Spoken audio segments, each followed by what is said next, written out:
निषिद्धैरप्येभिर्लुलितमकरन्दो मधुकरैः करैरिन्दोरन्तश्छुरितैव सम्भिन्नमुकुलः विधत्तां सिद्धिन्नो नयनसुभगामस्य सदसः प्रकीर्णः पुष्पाणां हरिचरणयोरञ्जलिरयम् शरदिन्दुनिभां शुभ्रां शुभ्रवस्त्रैरलङ्कृतां कलहं सकृतावासां वरदां शारदां नुमः वरदां शारदां नुमः. मला वाटतंय प्रार्थनेचे एक सुंदर असं वातावरण या ठिकाणी प्रसन्न निर्माण झालेलं आहे. आपण पुन्हा एकदा आपल्या कार्यक्रमाकडे वळूया. मगाशी म्हटल्याप्रमाणे डॉक्टर धनश्री साने या आजचं 4थं पुष्प गुंफणार आहेत. पतंजली योग दर्शन या विषयावर ते आपल्याशी संवाद साधतील. त्यांची ओळख करून देण्यासाठी डॉक्टर पद्मा साठे आपल्यामध्ये उपस्थित आहेत आणि पद्मा साठे ह्या सुद्धा पेंढारकर महाविद्यालयातील एक प्राध्यापिका असून पदार्थ विज्ञान शास्त्र भौतिकशास्त्र हा त्यांचा विषय आहे. त्या सुद्धा अतिशय सुंदर असं निवेदन करतात आणि आमच्या शारदोत्सवाची अशी एक पद्धत आहे बरं का, जो वक्त्याची ओळख करून देतो तो पुढच्या वर्षी वक्ता असतो. त्यामुळं पद्माला मी आधीच विनंती केलेली आहे की पुढच्या वर्षी एका विषयावर ते आपल्याशी बोलतील. तर पद्मा साठे यांना मी विनंती करते की त्यांनी धनश्री साने यांची ओळख आपल्याला करून द्यावी. धन्यवाद पद्मा साठे. धन्यवाद वैदेही मॅडम. प्रत्यक्ष आणि ऑनलाईन उपस्थित असणाऱ्या सर्वांना माझा नमस्कार. सर्वात प्रथम डॉक्टर वैदेही आणि डॉक्टर श्रीराम दप्तरदार या दोघांचंही मनापासून अभिनंदन करते. ते सातत्याने शारदोत्सव आयोजित करतात आणि आपल्या सर्वांना उत्तमोत्तम व्याख्यानांची मेजवानी देतात म्हणून, आणि माझ्यासारख्यांना आपल्या सगळ्यांशी बोलण्याची संधी दिली म्हणून त्यांचे आभारही मानते. आज मॅडमनी माझ्यावर सोपवलेलं काम माझ्यासाठी अत्यंत आनंददायी आहे. ते म्हणजे आमची दोघींचीही पेंढारकर कॉलेजमधील सहकारी मैत्रीण डॉक्टर धनश्री साने हिचा परिचय आपल्या सर्वांना करून देण्याचं. धनश्रीचं सगळं शिक्षण मुंबईतच झालं आहे. BA MA मुंबईच्या गोरेगाव मधील पाटकर कॉलेजमधून, MPhil आणि PhD मुंबई विद्यापीठातून. MPhil साठी तिने मालतीबाई बेडेकर उर्फ विभावरी शिरूरकर उर्फ बाळूताई खरे या स्त्रीवादी बंडखोर लेखिकेचा अत्यंत गाजलेला कथासंग्रह कळ्यांचे निश्वास यावर प्रबंधिका लिहिली होती. आणि PhD साठी 16व्या शतकातील मुस्लिम संत शेख महम्मद यांच्या योगसंग्राम ग्रंथावर संशोधन करून मुंबई विद्यापीठाला प्रबंध सादर केला होता, ज्याला 2009 सालचा संत साहित्यावर आधारित असणाऱ्या सर्वोत्कृष्ट प्रबंधासाठीचा स्वामी स्वरूपानंद पुरस्कार मिळाला.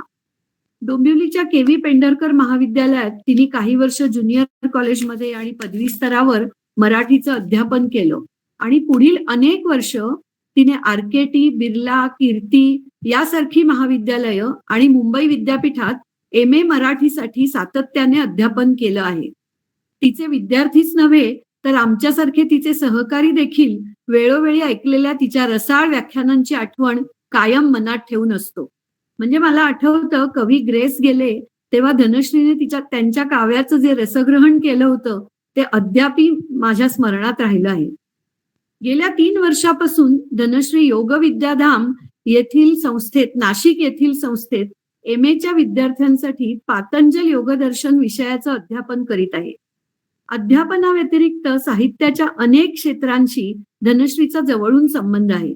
मेधा आठवले आणि अमृता काणे या दोघी कवयित्रींच्या कविता संग्रहांना तिने प्रस्तावना लिहिली आहे. सौ लीला भट्टे यांच्या दिव्यत्वाची प्रचिती या आत्मचरित्रपर पुस्तकाचं तिने संपादन केलं आहे. अनेकविध विषयांवर धनश्रीने लोकसत्ता, मटासारख्या दैनिकांमध्ये आणि ललित, विवेक, मैत्रीण, ज्येष्ठ पर्व यासारख्या नियतकालिकांमध्ये लेखन केलं आहे. त्यातले काही विषय सांगितल्या वाचून मला राहवत नाही. 14 विद्या 64 कलांचा अधिपती श्री गणेश, महाराष्ट्रातील देवीची 3.5 पीठं, देशभरातील एकूण 51 देवीची पीठं याविषयी तिने लिहिलं आहे. पंढरीची वारी, स्वातंत्र्योत्तर काळातील स्त्रियांचा लेखनातील सहभाग, प्रवास वर्णनं, स्त्रियांनी लिहिलेल्या कथांचा मागोवा असे अनेक विषय ती सातत्याने लिहित असते, मांडत असते, बोलत असते त्याविषयी. धनश्रीचं बोलणं इतकं मृदू आणि प्रांजळ असतं की तिचं व्याख्यान ऐकणं ही श्रोत्यांच्या दृष्टीने एक पर्वणीच असते, ज्याचा अनुभव आपण आज सगळेजण घेणार आहोत. त्यामुळे सातत्याने तिला विविध ठिकाणांहून व्याख्यानांसाठी बोलावणी येतात. संत साहित्य, स्त्री साहित्य, संत कवयित्री, चरित्र, आत्मचरित्र अशा वैविध्यपूर्ण विषयांवर तिने वेळोवेळी व्याख्याने दिली आहेत. गुरुतत्व या विषयावरील तिचं अभ्यासपूर्ण व्याख्यान मी यंदाच्या गुरुपौर्णिमेच्या निमित्ताने ठाण्यातच ऐकलं. महाराष्ट्र साहित्य परिषद पुणे यांच्या डोंबिवली शाखेमध्ये गेली अनेक वर्षे तिने कार्यवाह पदावर जबाबदारीनं काम केलं आहे आणि डोंबिवलीकरांना अनेक उत्तमोत्तम वक्त्यांची भाषणे ऐकण्याची संधी मिळवून दिली आहे. साहित्य संमेलनाच्या अध्यक्षपदी नियुक्त झाल्यावर डॉक्टर अरुणाताई ढेरेंचा सत्कार आणि व्याख्यानाचा कार्यक्रम धनश्रीने घडवून आणला. डोंबिवलीमध्ये पै फ्रेंड्स लायब्ररी नावाची लायब्ररी आहे. ती केवळ लायब्ररीच नव्हे तर एक वाचक चळवळ आहे आणि धनश्री या चळवळीचा भक्कम आधारस्तंभ आहे. मराठी वाचकांची अभिरुची वाढीस लागावी म्हणून अनेक उत्तम कार्यक्रम ते आयोजित करतात आणि त्या कार्यक्रमांच्या आयोजनामध्ये धनश्रीचा सिंहाचा वाटा असतो. त्यांच्यातर्फे आयोजित केलेल्या व्याख्यानांसाठी कोण कोण वक्ते आले त्यातली नमुन्यादाखल 2-3च नावं मी तुम्हाला सांगते, म्हणजे तुम्हाला त्या कार्यक्रमांचा आवाका लक्षात येईल. सुमित्राताई महाजन, चित्रकार वासुदेव कामत, प्रदीप आणि रजनी वेलणकर हे दाम्पत्य आणि त्यांची मुलगी मधुरा आणि असे वेगवेगळ्या क्षेत्रातील अनेक वक्ते ती आमंत्रित करत असते. धनश्रीला अनेक पुरस्कार मिळाले आहेत. जागतिक महिला दिनानिमित्त कल्याण डोंबिवली महानगरपालिकेचा पुरस्कार, ब्राह्मण सभेकडून कर्तृत्ववान महिला पुरस्कार, अगदी काल परवाच मिळालेला नवदुर्गा पुरस्कार इत्यादी अनेक. अलीकडे काही महिन्यांपूर्वी पातंजल योगदर्शन निरंतर साधना या तिच्या अभ्यासपूर्ण पुस्तकाचं प्रकाशन डॉक्टर अरुणाताई ढेरे आणि स्वामी गोविंदगिरी महाराज यांच्या हस्ते झालं. आणि अतिशय आनंदाची बाब म्हणजे अगदी आजच सकाळी नाशिकमध्ये या पुस्तकाच्या दुसऱ्या आवृत्तीचं प्रकाशन योग विद्यापीठाचे कुलगुरू डॉक्टर विश्वासराव मंडलिक यांच्या हस्ते झालं आहे. धनश्री विषयी बोलताना मला किती सांगू असं झालंय, पण आपण सगळे तिचं व्याख्यान ऐकायला उत्सुक आहात तेव्हा मी आता थांबणंच श्रेयस्कर. धनश्री, तुझ्याकडे माईक देते. फक्त एकच सांगायचं आहे सर्वांना, पुनश्च एकदा माझी रिक्वेस्ट असेल सर्वांना की आपण आपले व्हिडिओज आणि ऑडिओज बंद ठेवावेत. अजूनही काही व्हिडिओज ऑन आहेत, आपण घरामधून बसून बघतोय, त्यामुळे युट्यूबवर जाताना हा व्हिडिओ जास्त छान असला पाहिजे आणि त्या दृष्टिकोनातून सर्वांना विनंती आहे की कृपया आपण आपले ऑडिओ व्हिडिओज बंद ठेवावे.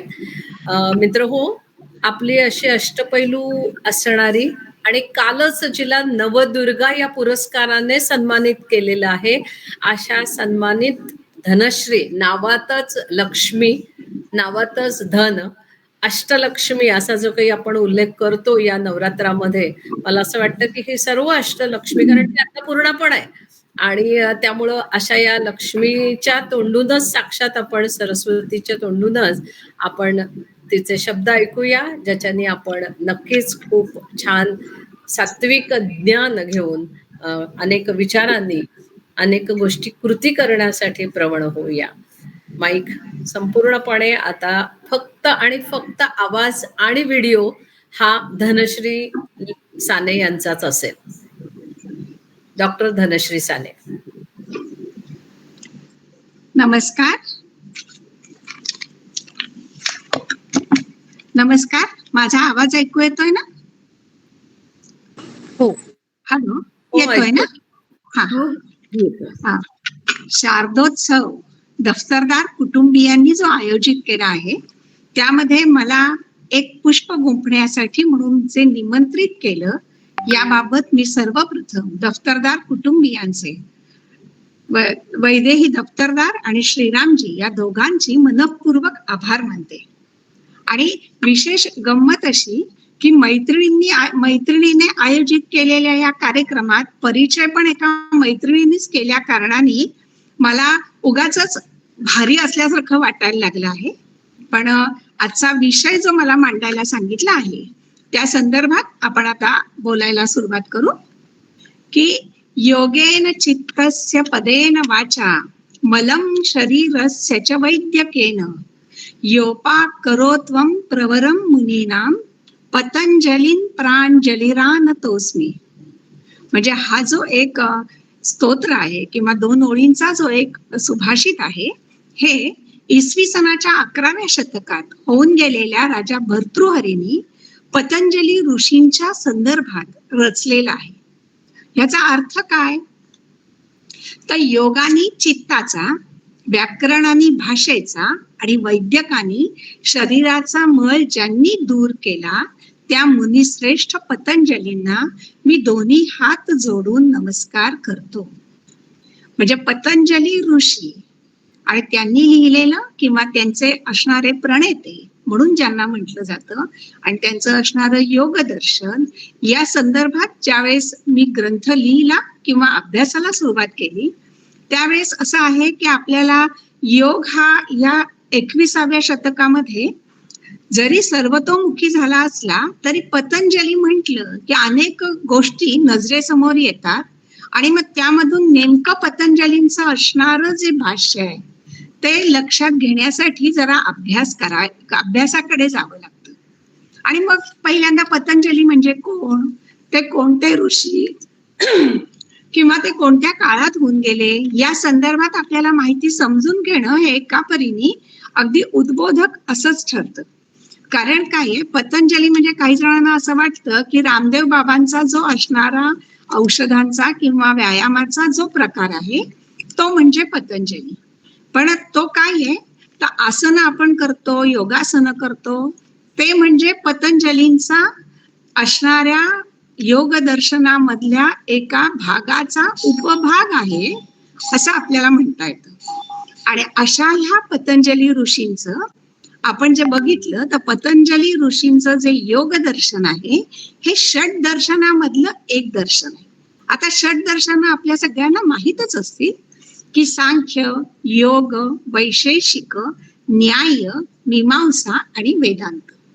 आणि यामध्ये हे जे योगाचा उल्लेख हा नेहमी सांख्य दर्शनाच्या बरोबरीने केला जातो. पण योग दर्शन हे सांख्य दर्शनापेक्षा एक तत्व वेगळं मानतं ते म्हणजे ईश्वर तत्व. म्हणून त्यांना सेश्वर सांख्य असं म्हटलं जातं. आणि मुळामध्ये ही जी योग विद्या आहे ही अनुभव सिद्ध विद्या आहे आणि ती खरं तर आपल्या भारतीयांची सर्वात प्राचीन अशी आध्यात्मिक संपत्ती आहे. मग आता हे जे पतंजली ऋषी होते यांनी त्यांच्या कोणकोणत्या कार्याने ते आज आपल्याला इतक्या हजारो वर्षानंतर सुद्धा त्यांचं स्मरण केलं जातं. जसं योग दर्शन आहे तसं त्यांनी आयुर्वेदामधल्या चरक संहितेचं संस्करण केलेलं आहे. शिवाय पाणिनीचं जे अष्टाध्यायी हा जो एक ग्रंथ आहे त्या ग्रंथावर त्यांनी महाभाष्य लिहिलं आहे आणि योगशास्त्रावर त्यांनी योग दर्शन लिहिलेलं आहे. पण योग दर्शन लिहिलं म्हणजे त्यांच्या पूर्वी योग दर्शन नव्हतं का? तर होतं. म्हणजे खरं तर या योगाचे उल्लेख अगदी रामायण महाभारताच्या आधीपासून आपल्याला पाहता येतात. पण याज्ञवल्क्य ऋषी जे होऊन गेले ते पतंजली ऋषींच्या पूर्वी योगशास्त्राचे गुरु म्हणून प्रसिद्ध होते. आणि पतंजली ऋषी हे योगशास्त्राचे प्रणेते म्हटले जात नाही, तर त्यांना काय म्हणतात ते त्याला आकार देणारे, त्याचा व्यवस्थित नियोजन करणारे म्हणून त्यांना सूत्रकार असं म्हटलं जातं.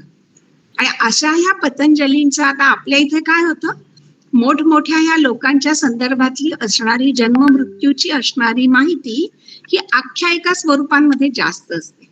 आणि अशा ह्या संदर्भात जर पाहिलं तर पतंजलींच्या विषयी असं म्हटलं जातं की इसवी सन पूर्व 2ऱ्या शतकामध्ये एक पाटलीपुत्र ह्या ठिकाणी एक बौद्ध धर्मीय राजाचा राज्यवट होती आणि त्याच्या राज्याला उलथवून टाकण्यासाठी शुंग घराण्याचा जो एक वैदिक धर्माची पुनर्प्रतिष्ठा करावी वाटणारा जो राजा होता त्याला ह्या पतंजली ऋषींनी सहाय्य केलं होतं. हा जसा एक त्यांच्याविषयी कथा सांगितली जाते, तशीच आणखीन एक थोडीशी अशी कथा सांगितली जाते की त्यांचा जो जन्म आहे हा विदिशा आणि उज्जैन या 2 गावांच्या जवळ असणाऱ्या गोनर्द या गावी झाला. त्यांच्या आईचं नाव होतं गोणाई आणि तिथे त्यांना सूर्याला अर्घ्य देत असताना हातात ओंजळीत जो पडला तो पतंजली, अशी त्यांच्याविषयी आख्यायिका सांगितली जाते. पण अशा अनेक आख्यायिका आजही त्यांच्याविषयी सांगितल्या जातात. ते शेषाचा अवतार आहे असंही म्हटलं जातं. त्याही संदर्भात त्यांच्या आख्यायिका आहेत. पण मुख्य म्हणजे पतंजली ऋषींचं जे योग दर्शन आहे हे खरं कसं आहे तर सूत्रमय असं असणारं हे वाङ्मय आहे. आणि सूत्रमय वाङ्मय असं की कसं असतं, त्यामध्ये अनेक अर्थ, आशय घनता असणारं आणि प्रत्येकाच्या दृष्टीने आकलन पातळीवर वेगळं होऊ शकणारं असं असणारं ते सूत्र असतं. आणि म्हणून अशा ह्या पतंजली ऋषींनी जो पातंजल योग दर्शन आपण ज्याला म्हणतो तो जो ग्रंथ आहे त्या ग्रंथाचे ना 4 भाग पाडलेले आहेत. 4 भाग आहेत जे त्याला काय म्हणतात ते पाद.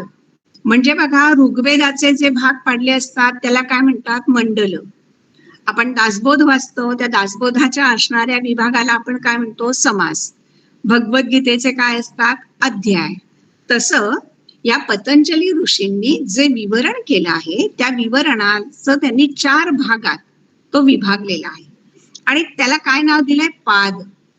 आता ह्यातला हा जो एक पहिलाच जो पाद आहे तो काय आहे समाधीपाद.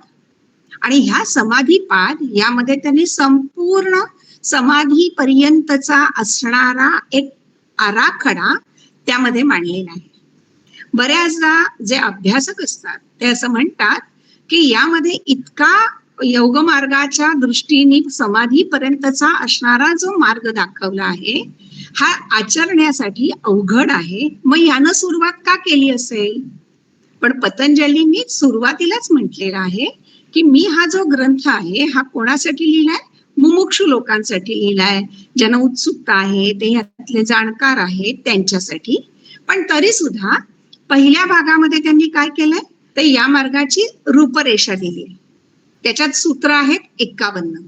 दुसऱ्या भागामध्ये जो साधना पाद आहे त्यामध्ये जर ह्या समाधी मार्गापर्यंत जायचं असेल तर तुम्ही कोणता मार्ग स्वीकारा, म्हणून मग त्यांनी अष्टांग योगाची कल्पना, त्या अष्टांग योगाचं विवरण त्यामध्ये केलं आहे. त्यासाठी त्यांनी 55 सूत्र त्यासाठी त्यांनी मांडलेली आहेत. तिसरा पाद आहे विभूती पाद.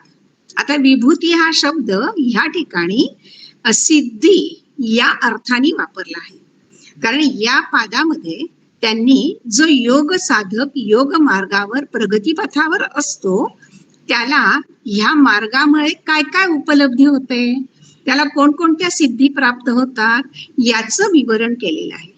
आणि आपण जर ते बारकाईने वाचलं तर असं लक्षात येईल एकूण 55 सिद्धी यामध्ये पतंजली ऋषींनी विवरण केलेले आहे. पुढे आपण थोडासा त्याचा ओझरता परामर्श घेणार आहोत की ह्या ज्या सिद्धी आहेत त्या सिद्धी सुद्धा कशा आहेत, आधिभौतिक, आधिदैविक आणि आध्यात्मिक अशा 3 ह्याच्यात विभाग करून त्यांनी 55 सिद्धी या सांगितल्या. पण विशेष असं आहे की ह्या सगळ्या सिद्धी सांगत असताना त्यांनी मध्ये मध्ये काय सांगितलंय की ह्या सिद्धी जरी साधकाला प्राप्त झाल्या तरी त्यानं त्यात अडकू नये. म्हणून मी हे सांगतो आहे, कारण सिद्धी लागल्या तर त्यामध्ये साधकाची गुंतून राहण्याची शक्यता जास्त असते, कारण ती ओघाने येणारी उपलब्धी असते. म्हणजे लागणार आहेत हे नक्की, पण त्यात अडकायचं नाही हेही नक्की आहे, असं पतंजली वरचेवर यामध्ये साधकाला सांगत असतात.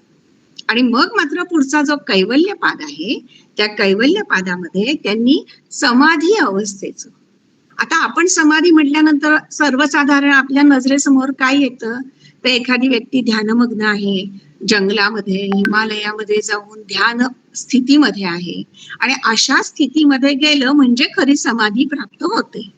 पण पतंजली ऋषींनी जी समाधीची व्याख्या सांगितली आहे ती म्हणजे धर्म मेघ समाधी, म्हणजे ज्याच्या वागण्यातून बोलण्यातून धर्माचा पाझर होतो, धर्म वर्षत असतो, त्याचं वागणं बोलणं चालणं हे कर्माचं बंधन न लावता असतं, त्याला जे सिद्धी प्राप्त होते, जी स्थिती प्राप्त होते ती म्हणजे समाधी. आणि त्याला त्यांनी वेगळं नाव दिलंय धर्म मेघ समाधी. म्हणजेच त्याला काही अभ्यासक असं म्हणतात की हे म्हणजेच काय तर कैवल्यावस्था. आता हे जे सगळं आहे हे 4 पादांमध्ये त्यांनी सांगितले. पण यामध्ये आपल्याला असं लक्षात येईल की एकूण हा पूर्ण 192 असणाऱ्या सूत्रांचा हा ग्रंथ आहे. आणि मग ह्या ग्रंथामध्ये विवरण केलेला जो भाग आहे ना तो म्हणजे आपल्या तत्वज्ञानाच्या ग्रंथांमध्ये ज्या आध्यात्मिक विषयांची मांडणी केलेली असते ते सर्व विषय, ते सर्व व्यापी प्राचीन असणारे, संस्कृतीचा गाभा असणारे सगळे विषय या पतंजली ऋषींनी आपल्या ह्या विवेचनाच्या संदर्भात हाताळलेले आहेत, विवरणासाठी घेतलेले आहेत. म्हणजे आता कसे तर ईश्वर विषयक संकल्पना त्यांनी स्पष्ट केलेली आहे. पण या बरोबरीने मग ईश्वर कोणाला मानावं, ईश्वर कसा असतो, ईश्वराचं स्वरूप काय. मुळामध्ये पतंजली ऋषींनी ईश्वर हा देवळात राहणारा किंवा मूर्तीमध्ये असणारा नव्हे असं म्हणून जो ओंकार स्वरूप आहे तो त्यांनी ईश्वर मानलेला असल्या कारणाने त्या ईश्वराचं स्वरूप त्यांनी ओंकार साधनेच्या स्वरूपात जसं सांगितलंय तसं साधकाला प्राप्त होणाऱ्या सिद्धी सांगितल्या आहेत.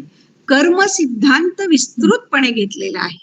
म्हणजे कसं तर पूर्वसंचित, प्रारब्ध, क्रियमाण या संदर्भात कशा प्रकारे कर्म सिद्धांताची मांडणी केली आहे हे सांगताना त्यांनी पुनर्जन्म म्हणजे तुमच्या लक्षात येईल की जे जे असणारे आपल्या सनातन संस्कृतीचे गाभा असणारे जे विषय आहेत ते सगळे पतंजली ऋषींनी आपल्या ह्या ग्रंथामध्ये 100% हाताळलेले.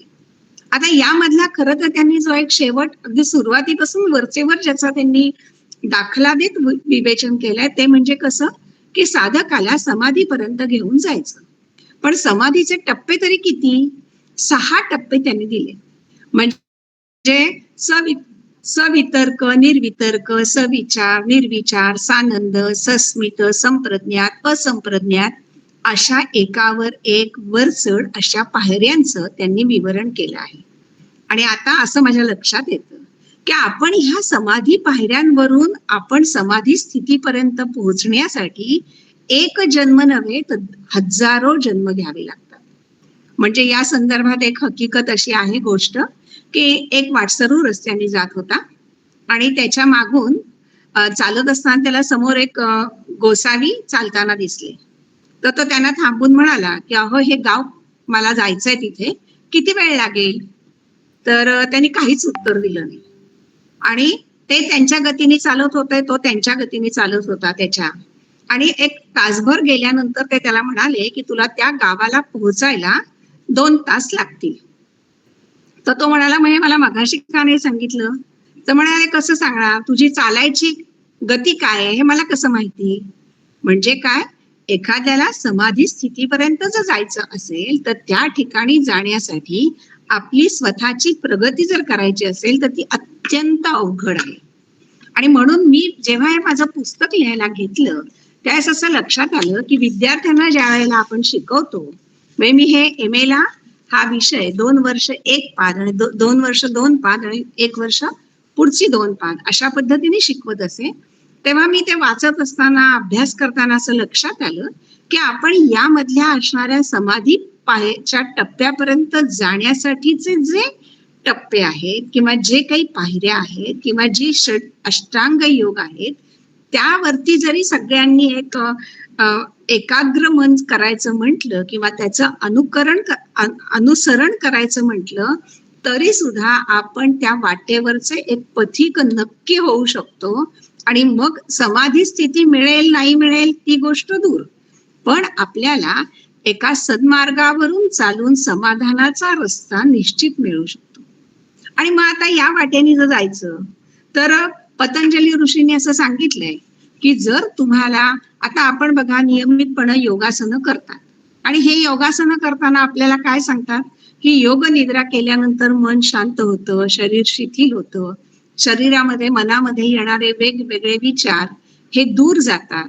आणि जर तसं जर होत असेल तर मन शांत होणं म्हणजेच चित्त स्थिर होणं, यासाठी पतंजलींनी सुरुवातीलाच असं म्हटलेलं आहे की अथ योगानुशासनम. आणखीन काय म्हटलंय तर योगश्चित्त वृत्ती निरोधा. म्हणजे खरं ही 2 सूत्र जरी आपण आपल्या आयुष्यात अंमलात आणायची जरी म्हटली तरी पतंजली ऋषी आपल्याला थोडेफार समजले असं म्हणता येईल. कारण ह्याच्यामध्ये अथ योगानुशासनम म्हणजे काय आहे खरं की योग ही जी आहे हे अनुशासन पद्धती आहे. थोड्या काळासाठी आपण त्यामध्ये आलो मग ते सोडून दिलं, त्याचं अपेक्षित फळ मिळू शकत नाही. म्हणजे काय आहे, हे फक्त थिअरी नाही, तर ते आपण आपल्या आयुष्यामध्ये त्या जीवन पद्धतीचा स्वीकार केला तर यामध्ये आपल्याला योगाचा योग्य तो फायदा व्हायला सुरुवात व्हायला लागते. म्हणून मग योगाचे त्यांनी पहिले काय सांगितलंय, चित्तवृत्तींचा निरोध करा. आता चित्तवृत्तींचा निरोध म्हणजे काय, आता मुळामध्ये आपण मन म्हणतो, चित्त म्हणतो, आपल्याला वाटतं दोन्ही एकाच अर्थाचे आहेत, पण ते तत्वज्ञानाच्या भाषेमध्ये मनाचा सूक्ष्म भाग म्हणजे चित्त. आणि आपण जर मानसशास्त्र अभ्यासत असलो तर आपल्याला हे कळेल. फ्राईड आणि युंग यांनीही या मनाच्या ज्या काही कंगोरे सांगितले आहेत, मन, त्याच्यातलं सुप्त मन, त्याच्यातलं सुप्त मन, या ज्या सगळ्या मनांचा जो विचार आहे ते म्हणजे चित्ताच्या अवस्थेच्याही आणखीन जवळ जाणार आहे. आणि अशा ह्या मनाचा वर संयम करा किंवा चित्त वृत्तींचा निरोधक करा. म्हणजे कसं, तर आता बघा एखादा विचार मनामध्ये आला तर हा विचार माझ्या मनामध्ये येऊ नये असं आपण म्हटलं म्हणजे तो येत नाही असं आहे का, येतोच. म्हणजे हे कसं आहे, समुद्राच्या लाटांसारखं आहे.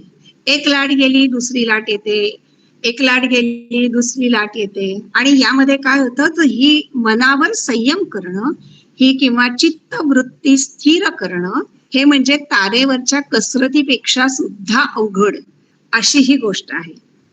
पण मग आता ह्या चित्तवृत्ती ज्या आहेत, ह्या चित्तवृत्ती म्हणजे कशा आहेत, आनंददायकही असतात, दुःखदायकही असतात.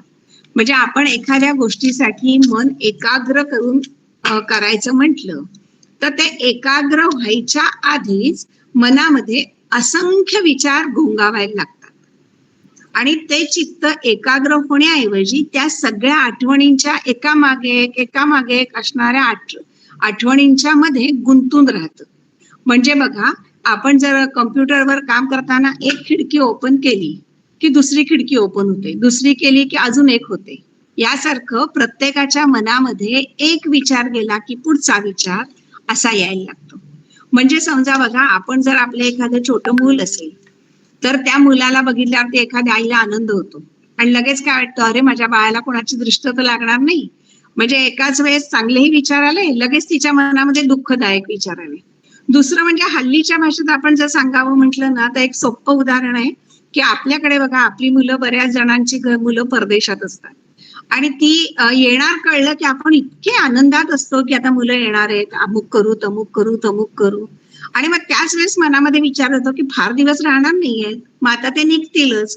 म्हणजे त्या येण्याच्या आनंदाच्या चित्तवृत्तींबरोबर त्यांच्या निघण्याच्या दुःखाच्या सुद्धा चित्तवृत्ती येतात आणि त्यांना थोपवता येत नाही. म्हणजे आता बघा, एकदा एक सत्पुरुष होते, त्यांना त्यांच्याकडे एक त्यांचा शिष्य गेला आणि तो काय म्हणाला, मला तुम्ही ना असं मन एकाग्र होण्यासाठी काहीतरी करायला सांगा. तर ते म्हणाले, अगदी सोपं आहे, तू घरी जा, ध्यान लाव आणि ध्यान लावताना काय म्हण की माझ्या डोळ्यासमोर निळ्या रंगाचा उडता घोडा येऊ नये. आणि तो गेला आणि एक 8 दिवसांनी तो परत आला. त्याला विचारलं काय लागतंय का ध्यान, तर तो म्हणाला कसं लागेल, सारखा तो उडता निळ्या रंगाचा घोडाच माझ्या डोळ्यासमोर येतो. म्हणजे खरं तर उडता निळ्या रंगाचा घोडाच असत नाही. म्हणजे काय आहे, जे नाही ते आहे असं समजून त्याच्या त्या ध्यानातून त्याचं लक्ष गेलं आणि चित्त विचलित झालं. म्हणजे एकदा चित्त विचलित होण्यासाठी कोणताही विकल्प मनामध्ये येतो, एखादं पूर्वग्रह दूषित मनामध्ये विचार येतो. म्हणजे समजा एखाद्या व्यक्तींनी दुसऱ्या व्यक्तीशी ओळख करून दिली, पण ती जर आपल्या मनामध्ये थोडीशी अढी असणारी असली तर आपण त्या व्यक्तीशी बोलतच नाही. म्हणजे हे काय असतं, मनामधल्या चित्तवृत्ती स्वच्छ नसतात, एका पाठोपाठ एक त्याच्या. हे काय आहे, माझ्या असं लक्षात आलं की आपल्याला व्यवहारामध्ये ह्या पद्धतीने आपलं मन स्वच्छ करून आपण समोरच्याशी चांगलं वर्तन करू शकतो, ह्याची शिकवण नकळत पतंजली ऋषींनी ह्या एका सूत्रामधून दिलेली आहे. म्हणजे कसं असतं की आपल्याला एखादी गोष्ट, एखाद्याला विचारलं की काय रे बाबा आजचा केलेला स्वयंपाक कसा आहे, पण त्याला जर जिभेला चवच नसेल तर तो काय म्हणेल, अगदी बेचव झाला आहे. पण म्हणजे त्याचं बेचव असणं हे खरं का केलेला स्वयंपाक चांगला आहे हे खरं, यामध्ये ज्या चित्तवृत्ती ज्याच्या त्याच्या मनाप्रमाणे ज्या उफाळून येतात त्याविषयी या सगळ्या चित्तवृत्तींना शांतपणाने विराम देण्याची जी एक पद्धत आहे त्याला त्यांनी अथ योगानुशासनम असं म्हटलेलं आहे. म्हणजे आता यामध्ये कसं आहे, यामध्ये चित्त अडकतच आहे. आणि खरं सांगायचं तर तत्वज्ञानाच्या भाषेमध्ये आपल्या इथे हल्लीच्या सायन्स सुद्धा जे मानतं ती गोष्ट पतंजलींनी सुद्धा सांगितली आहे की माणसाचा जो मेंदू आहे हा निर्मित मेगा कम्प्युटर आहे. म्हणजे ह्या मेंदूमध्ये एकाच जन्माच्या नव्हे तर जन्मोजन्मीच्या स्मृती, आठवणी यांचं सगळं संचित आपल्या एका मेंदूमध्ये सहजपणे सूक्ष्म स्वरूपात साठवलेलं आहे. म्हणजे आज जे डीएनए आपण म्हणतो तर त्या डीएनए मध्ये 3.5 अब्ज स्मृतींचा संग्रह असतो असं नवविज्ञान म्हणतं. म्हणजेच काय, या मेंदूमध्ये निर्माण होणाऱ्या या ज्या चित्तवृत्ती आहेत, या चित्तवृत्तींना आपल्याला शांत करायचं असेल तर मन स्थिर करण्याचा प्रयत्न केला पाहिजे. स्थिर करायचं म्हणजे काय, एकाग्र करता आलं पाहिजे. याबाबत विवेकानंदांची अशी एक गोष्ट आहे की ते अमेरिकेला गेले असताना त्यांना एक गृहस्थ आपण लिहिलेलं एक मोठं तत्वज्ञानाचा ग्रंथ त्यांनी विवेकानंदांना दिला आणि सांगितलं की तुम्ही जरा तुमच्याकडे 8-10 दिवस ठेवा आणि मग मला द्या, पण मला त्याविषयी तुमचा अभिप्राय सांगा. आणि अर्ध्या तासात विवेकानंदांनी त्याला बोलावलं आणि त्या पुस्तकावरती आपला अचूक अभिप्राय दिला की जो पूर्ण पुस्तक वाचून दिला जाऊ शकतो तो. हे कशाने साध्य झालं तर त्यांची असणारी 100% एकाग्रता आणि चित्तवृत्तींची असणारी स्थैर्यता ही त्यामधून त्यांच्या जशी आहे इतकी आपल्याला जमणं अवघड आहे, पण जमू शकतं, त्या वाटेवर आपण जाऊ शकतो. आणि म्हणून त्यांनी काय म्हटलंय पतंजलींनी पुढे की ह्या ज्या चित्तवृत्ती आहेत या चित्तवृत्ती जर स्थिर केल्या आणि जर सर्वसामान्य व्यवहारामधल्या एखाद्या व्यक्तीने जर असा विचार केला की मला एखादं ध्येय साध्य करायचं आहे तर त्या वाटेवर जर मी जात असलो तर मला कोणत्या अडथळ्यांना ओलांडून जावं लागेल.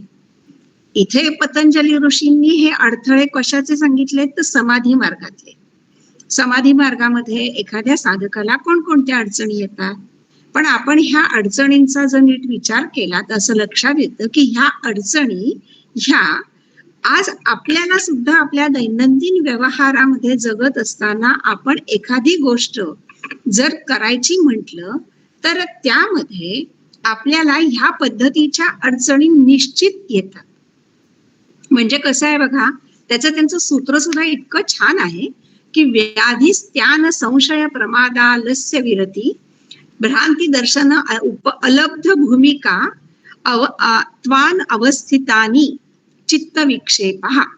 आता चित्त विक्षेप आहेत हे म्हणजेच काय आहे, एका परीने अडथळे आहेत, एका परीने अडचणी आहेत, एका परीने ते त्यामध्ये अंतराय आहे की जे व्यवहारिक जीवनामध्ये एखादा नियम एखादी गोष्ट आपण साध्य करायची म्हटलं तर ती अडचण त्या व्यक्तीला सुद्धा येऊ शकते.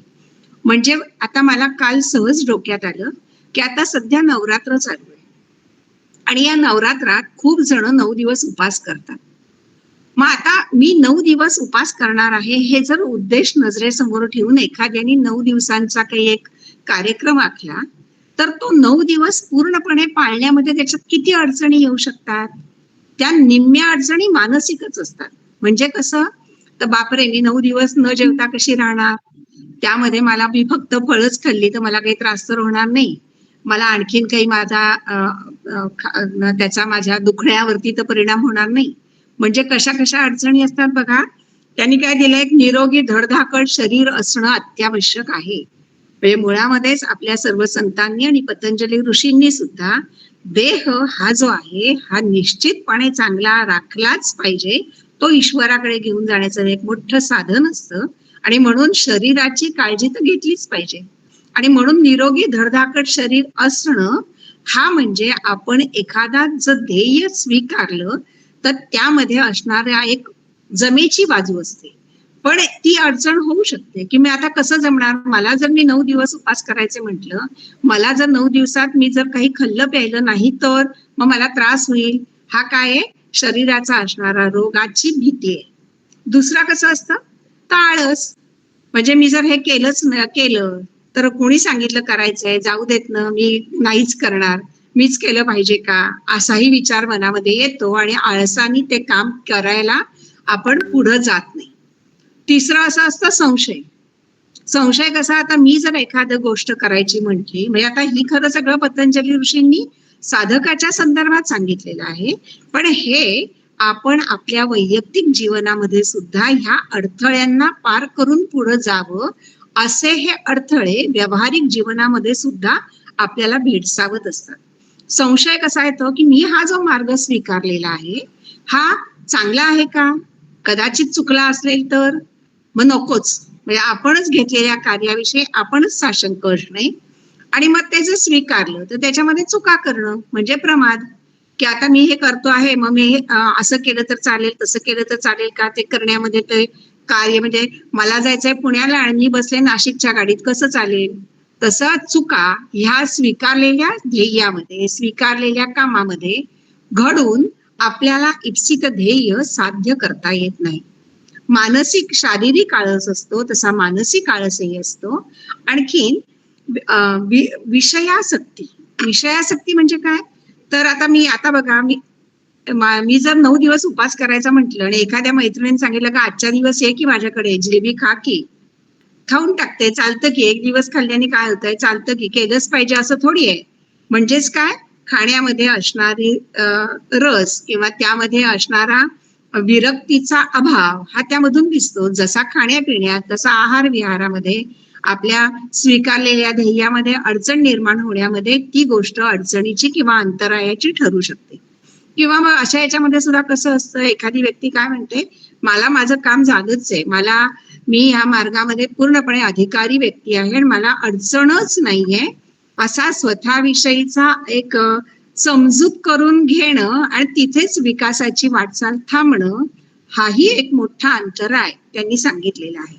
आणि हा म्हणजे कसा असतो, आता आध्यात्मिक मार्गात म्हटलं तर असे आपल्याला खूप लोक व्यवहारात भेटत असतात की मला कुंडलिनी जागृत करता येते, माझी जागृत होते, मला देवदर्शन होतं, मला खूप आध्यात्मिक अनुभव येतात. पण पतंजलीने तर असं सांगितलंय की ज्याला हे सगळं होतं त्यानं एखाद्या अधिकारी व्यक्तीशी चर्चा करून त्याविषयी निश्चिती झाल्याशिवाय कुणालाही सांगू नये. या बरोबरीने कुणालाही, म्हणजे तो फक्त आपल्यापुरता अनुभव घ्यावा आणि कुणाशी चर्चा करू नये असं पतंजली सांगतात. आणि शिवाय अजून एक कसं असतं की मी हे घेतलंय ध्येय हातात, ह्याच्यातनं मला काही लाभच झाला नाही तर मी कशाला हे करू, असाही विचार खूप जण करतात. म्हणजे आता आध्यात्मिक मार्गामध्ये जरी विचार केला की मी आता एका विशिष्ट वाटेने जातोय, पण ती वाट मला नक्की लाभदायक आहे का? म्हणजे बघा, याबाबत एक अशी गोष्ट आहे की एकदा एका माणसाने त्याच्या आध्यात्मिक उन्नतीसाठी त्यांनी एका गुरूंच्या सांगण्यानुसार एक जप करायला सुरुवात केली आणि त्याचं 12 वर्ष त्यांनी पुरश्चरण केलं आणि त्याला अपेक्षित यश काही आलं नाही. त्याला वाटलं आता आपल्याला काय यश येणार, इतके वर्ष आपण केलं, आपल्याला काही फळ कसं मिळत नाही, जाऊ देत, बहुतेक यातनं फळ मला मिळणारच नाही, म्हणून त्यांनी तो नाद सोडून दिला आणि दुसऱ्यांकडे गेला. त्यांनी त्याला सांगितलं की आता तू अमुक एक जप कर. तो जप सुरू केला आणि त्याला आवाज आला की मी तुझ्या समोर येऊन उभा आहे, पण तू जो आधी जप केला होतास त्याविषयी साशंक होतास म्हणून मी तुझ्यापर्यंत पोहोचू शकलेलो नाही. तर तू आता पुन्हा पहिलेपासून तुझी साधना सुरू कर. म्हणजे काय आहे, ज्या उद्देशापर्यंत आपण जर पोचायचं म्हटलेलं असतं त्याविषयी आपली स्वतःचीच श्रद्धा इतकी ठाम असली पाहिजे की जी ह्या ठिकाणी असत नाही. आणि हल्ली जर आपण बघतो ना, हे हल्लीच्या काळाशी कसं जोडलं जातं. हल्लीच्या दिवसांमध्ये आपण बघतो इतकी मुलं डिप्रेशन मध्ये जातात आणि त्यांना हे नकारात्मक विचारांनी इतकं घेरलेलं असतं की त्यांचा आत्मविश्वास पूर्णपणे कोलमडून गेलेला असतो. अशांना ह्या मार्गातून बाहेर काढण्यासाठी, त्यांच्या मानसिक अस्थिरतेमधून त्यांना बाहेर काढण्यासाठी पतंजली ऋषींनी अनेक उपाय पुढे सांगितलेले आहेत. म्हणजे ते फक्त अडचणीच सांगतात असं नव्हे, त्या अडचणींवरती ते उपायही सांगतात. आता हे जे आता 9 विक्षेप मी तुम्हाला सांगितले, हे 9च्या 9 विक्षेपांबरोबर अजून पण त्यांनी 4 विक्षेप सांगितले की जे विक्षेप प्रत्येकाला दैनंदिन जीवनामध्ये आपण स्वीकारलेल्या कामामध्ये येत असतात. मनामध्ये इतकं अस्थिरता असते की जी हल्ली आपण अनेक मुलांमध्ये बघतो, अनेक तरुणांमध्ये बघतो. कामाचा ताण आहे म्हणून आम्ही असं वागतो असं म्हणणाऱ्यांमध्ये बघतो. त्यावरती त्यांना उपाय म्हणून खरं तर ओंकार साधना हा अतिशय उत्तम उपाय पतंजली ऋषींनी सांगितलेला आहे. म्हणजे त्यांनी जे सांगितलंय त्यामध्ये त्यांनी काय सांगितलं, प्राणायाम करा. प्राणायाम करा म्हणताना त्यांनी काय म्हटलंय, दीर्घ श्वसन करा. म्हणजे एखाद्याला जर खूप म्हणजे ताणतणाव आला असेल तर दीर्घ श्वसन करा. आता आपल्या जपानच्या झालेल्या ऑलिम्पिक मध्ये ज्या मुलीने आता कांस्य पदक मिळवलं, तिला बघा विचारलं ज्यावेळेस तुला, जेव्हा तू शेवटच्या फायनलच्या कृतीमध्ये असतेस त्यावेळेस तुला काही टेन्शन येत नाही का, त्यावेळेस तू काय करतेस, तेव्हा तिने सांगितलं की मी दीर्घ श्वसन करते आणि माझ्या मनावरचा ताण मी घालवते. म्हणजे दीर्घ श्वसन आणि प्राणायाम हा अतिशय उत्तम उपाय पतंजली ऋषींनी सांगितला आहे. आणि याबरोबर त्यांनी ओंकार साधना सांगितली. ओंकार हा त्यांनी ईश्वर स्वरूप मानलेला आहे. मग आता ओंकार साधना करायची तर त्या संदर्भात त्यांनी असं म्हटलेलं आहे. खरं एका पतंजली अनेक त्याचे जे काही भाष्य आहेत त्यामध्ये एका ठिकाणी असं म्हटलेलं आहे की ओंकार साधना समजा करायची झाली तर ती कशी करा, तर त्यांनी दिलं आहे की अजपाजप करा, दिवसातनं एका निश्चित वेळेला करा, निश्चित देवाच्या तिथे बसून करा. आणखीन एकाने विचारलेल्या प्रश्नाला असं उत्तर आहे की ज्याचं जितकं वय तितके तास ती साधना व्हायला हवी. वयाच्या इतकी मिनिट अशी त्याची समय, 60 वय असेल तर 60 मिनिट त्याची साधना ही व्हायला हवी. आणि मग ही साधना करत असताना त्यामध्ये कोणत्या देवाला तुम्ही कशाचं स्मरण करा, तर त्या ठिकाणी त्यांनी ईश्वर प्रणिधान, कोणत्या तरी एका शक्तीला माना, तिला समोर आहे असं समजा आणि ती साधना करा. आणि मग ही साधना करताना त्यांनी कसं म्हटलंय की हल्लीच्या धकाधकीच्या दिवसामध्ये सुद्धा आपल्याला आता जंगलात जाऊन शांततेच्या ठिकाणी साधना करा म्हटलं तर ती काही प्रत्येकाला शक्य नसतं. मग तुम्ही जिथे कुठे करता त्या ठिकाणी आजूबाजूचे आवाज येतात, रेडिओचे आवाज येतात, वाहनांचे आवाज येतात. पण मग या सगळ्यावरती सुद्धा त्यांनी उपाय काय सांगितला आहे, तर असा सांगितला आहे की त्याविषयी मनामध्ये स्वीकार भाव ठेवा. म्हणजे जे आहे ते मी बदलू शकत नाही तर मी कोणाला बदलणार, मी मला बदलीन. आणि मग मी मला बदलीन म्हणजेच काय, ते मी स्वीकारेन, स्वीकारलं की त्याचा त्रास होत नाही. आणखीन पण एक पर्याय असा सांगितलेला आहे की समजा आपण म्हणजे जी कोण व्यक्ती आपल्या म्हणजे आता बघा रियाज करणारा, चित्रकार, चित्र काढणारा, ह्या सगळ्यांना अशा आजूबाजूच्या गोष्टींचा त्रास होतो. मग अशा वेळेला त्या ठिकाणी चित्त एकाग्र करताना काय करा, त्यांनी म्हटलंय साधना, जो कोणी रियाज करत असेल तर त्याने आपलाच रियाज आपणच ऐकायचा की तो ऐकण्यामध्ये आजूबाजूच्या आवाजाचं भान जातं, असा स्वीकार भाव ठेवा असं त्यांनी म्हटलं. आणि तसं ह्या बरोबरीने त्यांनी ना अतिशय आजच्या दिवसामध्ये आपल्याला खूप उपयुक्त असेल असा एक छान विचार मांडलेला आहे की दुसऱ्याच्या दुःखाविषयी करुणा निर्माण होऊ द्या. करुणा म्हणजे कसं, दुसऱ्याचं दुःख आहे, बरं झालं बाबा त्याला झालं मला झालं नाही, अशी भावना नको. तर त्याला झालं तसं कुणालाही होऊ देऊ नका, त्याचं पण दुःखाचं निवारण होऊ द्या. अशा प्रकारची सकारात्मक भावना निर्माण होणारी करुणा आपल्या मनामध्ये निर्माण झाली पाहिजे. किंवा दुसरं त्यांनी म्हटलंय, दुसऱ्याच्या सुखाविषयी मैत्री. बघा, दुसऱ्याच्या सुखात सुख मानणारं जग आता राहिलेलं नाही. जर आपण बघितलं तर दुसऱ्याचं सुख बघितलं की असं वाटतं की काय बाबा ह्याला मिळालं, मला काहीच मिळत नाही. किंवा असं म्हटलं जातं की अमुक एकाने दिलंय दान, तर काय झालं, उगीच थोडी दिलं, त्याचे फुकटचे पैसे होते म्हणून दिलं. किंवा नाही दिलं तर बरोबर आहे, कशाला देईल कंजूस, सगळीकडनं बोलणार. आणि दुसऱ्याच्या सुखात किंवा आनंदात निर्भेळपणाने सहभागी होण्याची मानसिकता तयार होणं, की जी फार वाटते तितकी सोपी नाही. तर तशा पद्धतीने तुम्ही राहा आणि दुसऱ्याच्या पुण्याविषयी हर्ष, दुसऱ्याचं चांगलं झालं तर आनंद वाटू द्या आणि दुसऱ्याच्या पापाविषयी उपेक्षा वाटू द्या. म्हणजे कसं, एखाद्याने पाप केलंय तर त्या केलेल्या पापाविषयी आपण आपली अजून काही भर घालून मतं मांडू नये. म्हणजे याबाबत खरी एक कथा आहे की एकदा एक बाई असते गावात आणि तिच्याकडे एक साधू भिक्षा मागायला येतात. ती त्यांना भिक्षा देते, पण दुर्दैवाने त्या साधूचा मृत्यू होतो. ते झाल्यानंतर यम घ्यायला येतो. तर आल्याबरोबर तो यम आपल्या मदतनीसाला सांगतो की अजून त्या माणसाला त्याची शिक्षा म्हणजे या म्हातारीला नका पकडू. म्हणे मग काय करायचं, तर म्हणे थांब मी तुला सांगतो. कारण तो काय करतो, तो म्हणतो, काही एक जण म्हणतो बरोबर आहे, ही म्हातारी तिनेच त्याला ताकातनं विष दिलं. दुसरी म्हणते की नाही नाही तिचं नाही, तिने शेजाऱ्यांकडनं आणलं आणि त्या शेजारच्या बाईनी त्याला विष घातलं. अजून एक जण असं एक एक वेगवेगळं काहीतरी मतं सांगतात. आणि ते ऐकल्यानंतर तो यम सांगतो, ह्या सगळ्यांना आधी उचल, कारण दुसऱ्याच्या पापाविषयी स्वतःची भर घालून आणखी निंदा करण्याचं पाप त्यांनी केलेलं आहे. आणि म्हणून त्याला कशा पद्धतीने असं वागलं पाहिजे, हा एक एक दैनंदिन जीवनामधला आचार सुलभ होण्याच्या दृष्टीने कसं सांगितलं आहे, हे मला पतंजली ऋषींचे हे सगळे विचार आजच्या काळाच्या संदर्भात खूप महत्वाचे असे वाटतात.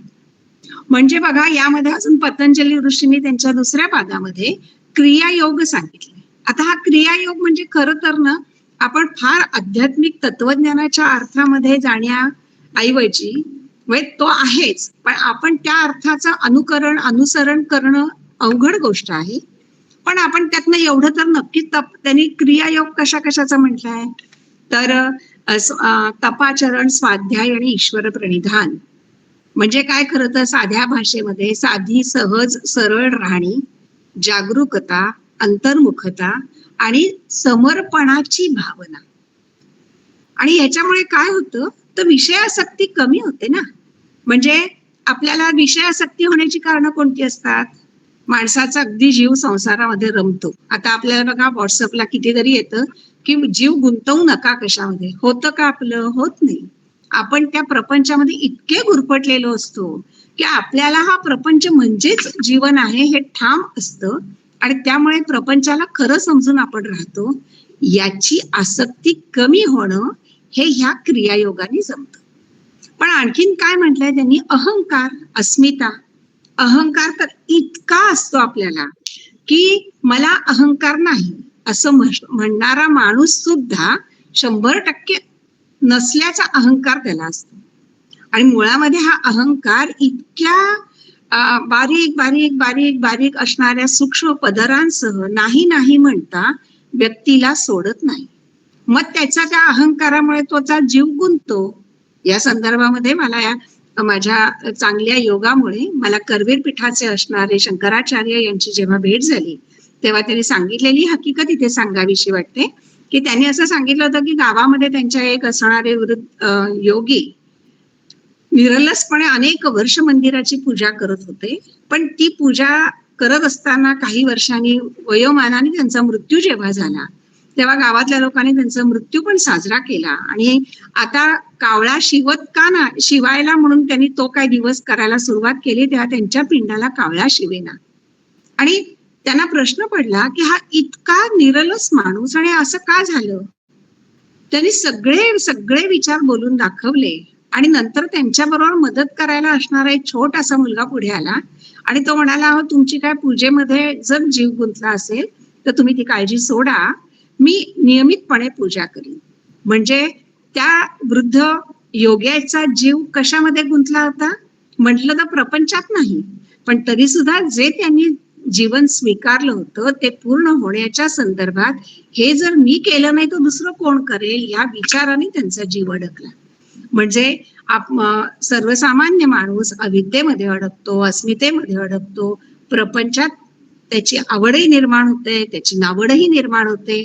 आवड जेव्हा कधी निर्माण होते, जेव्हा पाहिजे ते घडतं त्यावेळेला. आणि नावड केव्हा निर्माण होते? जेव्हा आपल्याला न आवडणारे प्रसंग आयुष्यात भोगावे लागतात तेव्हा. पण तो प्रपंच कधीही त्याचा सुटत नाही. उलट जितका तो सुखात असतो तितका तो देवाला विसरतो, दुःखात असला कीच त्याला देवाची आठवण येते. आणि पुढचा एक असा त्यांनी सांगितलेला आहे की ह्या क्रियायोगाच्या साह्याने कोणती गोष्ट साधली जाते तर देहाभिमान कमी होतो. देहाभिमान म्हणजे काय? त्यांनी शब्द वापरलाय अभिनिवेश. प्रत्येकाला मृत्यूची भीती असते, जन्मलेल्या प्रत्येकाला मृत्यूची भीती असतेच असते. म्हणजे कसं तर आपण डॉक्टर संजय ओक यांनी एकदा एक लेखामध्ये म्हटलं होतं की त्यांच्या हॉस्पिटलमध्ये अगदी शेवटचे क्षण मोजणाऱ्या असणाऱ्या सुद्धा लोकांना हात धरून धरून ते डॉक्टरांना म्हणतात की डॉक्टर आम्हाला मरायचं नाहीये हो, आम्हाला जगवा. किंवा आपण पाश्चात्य देशात बघतो त्या मोठ्या मोठ्या इजिप्त मधल्या राजांनी सुद्धा मेल्यानंतर आमचं शरीर जाळू किंवा पुरू नका, जतन करा, जेव्हा केव्हा अशी विद्या तयार होईल, शरीर पुन्हा निर्माण करण्याची, तयार करण्याची, जिवंत करण्याची, तेव्हा आम्हाला पुन्हा जिवंत करा. इतकी देहाभिमान, इतका अभिनिवेश हा जर दूर करायचा असेल तर क्रियायोग केला पाहिजे. पण हा जो क्रियायोग आहे तिथपर्यंत पोहोचण्यासाठी पुन्हा काय करा? म्हणजे आपल्याला असं लक्षात येतं की एक मजला ओलांडला की त्याच्यावरती काहीतरी दिसतं, त्याच्या पुढे गेलं की आणखीन काहीतरी दिसतं. तसं पतंजली ऋषींनी यामध्ये अष्टांग योग सांगितलाय. आता हा जो अष्टांग योग सांगितला आहे, हा अष्टांग योग म्हणजे काय? या सगळ्या अडचणींवर मात करा. आणि हे अष्टांग योग म्हणजे काय? खरं तर ह्या पायऱ्या नाहीच आहेत, ही अंग आहेत. जसं ज्ञानेंद्रिय कर्मेंद्रिय मिळून शरीर तयार होतं, तसं ही अष्टांग योग मिळून योगशास्त्र तयार होतं.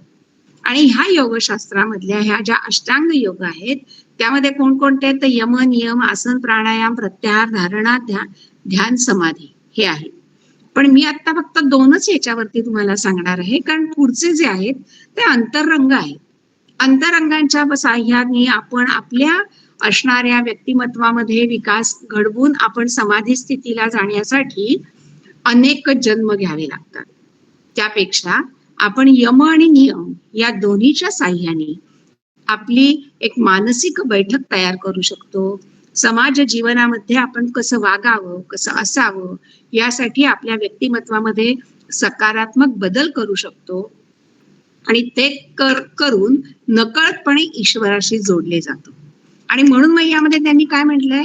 यम जरी नुसता म्हटला ना तरी यमाचे 5 भाग आहेत, म्हणजे 5 प्रकार आहेत, छोटे छोटे. म्हणजे म्हणायला छोटे, आचरणाला अतिशय अवघड. म्हणजे त्यामधलं पहिलंच आहे अहिंसा. अहिंसा सुद्धा आपल्याला वाटतं मी कोणाला मारलं नाही म्हणजे मी अहिंसेने वागतो, तसं नव्हे. तर ही अहिंसा सुद्धा कशा कशाची आहे? तर कायिक आहे, वाचिक आहे, मानसिक आहे, ही तर आहेच. पण कृत आहे, कारित आहे, अनुमोदित आहे. म्हणजे एखाद्याला काठीने मारलं म्हणजे कृत आहे, एखाद्याला मी मारलं नाही काठीने मारलं म्हणजे कारित आहे, आणि अनुमोदित म्हणजे मी मारलं नाही, माझ्या काठीने मारलं नाही, पण मारताना मी बघितलं म्हणजे त्याला अनुमोदन दिलं. ही जशी अहिंसा आहे तसं आपण बघा दैनंदिन जीवनामध्ये आपण वाचिक हिंसा तर होतेच. एखाद्याशी अबोला धरणं ही सुद्धा हिंसा आहे. एखाद्याला मनाला लागेल असं बोलणं ती पण हिंसा आहे. म्हणजे ह्या सगळ्यांवरती विजय मिळवून या गोष्टी टाळल्या तर यम असणाऱ्या ह्या एका अंगाचा एक भाग आपण थोडासा आचरणामध्ये आणू शकलो. दुसरं आहे सत्य, खरं बोला. सत्य म्हणजे कसं? तर खरंच सगळं सत्य एखाद्याला अप्रिय असेल, म्हणजे आता तुम्ही जर ते चिमणरावांचे चऱ्हाट तुम्हाला माहित असेल की स्पष्ट वक्तेपणाचे प्रयोग, त्यामध्ये जे चांगलं खरं आहे की आता तू 2 दिवसांनी मरणार आहेस हे समोरच्याला सांगण्याची गरज नसताना ते सांगणं म्हणजे ते अप्रिय आहे, ते बोलू नका. पण म्हणून कसं बोला, तर जे खरोखर सत्य बोलतात त्यांना वाचा सिद्धी प्राप्त होते. वाचा सिद्धी प्राप्त होते म्हणजे कसं, तर त्यांना ती सिद्धी प्राप्त होते ती म्हणजे त्यांच्या इतर सगळ्या असणाऱ्या प्राणशक्ती आणि निसर्गातल्या शक्तींवरती संयम त्या सत्यवचनीपणामुळे येतो आणि त्यांच्या बोलण्यातून ते जे बोलतात ते घडतं. असे अनेक अनुभव आपल्याला ह्या ठिकाणी खरं तर सांगता येतात. नंतर आहे आस्तेय, म्हणजे कशाचीही चोरी न करणं. आता चोरी न करणं म्हणजे कसं, प्रत्यक्ष चोरी तर नाहीच करायची, पण एखाद्याची गोष्ट छान आहे ती बघून अरे वा किती छान आहे असं माझ्याकडे असलं तर ही सुद्धा मनाने चोरी होते.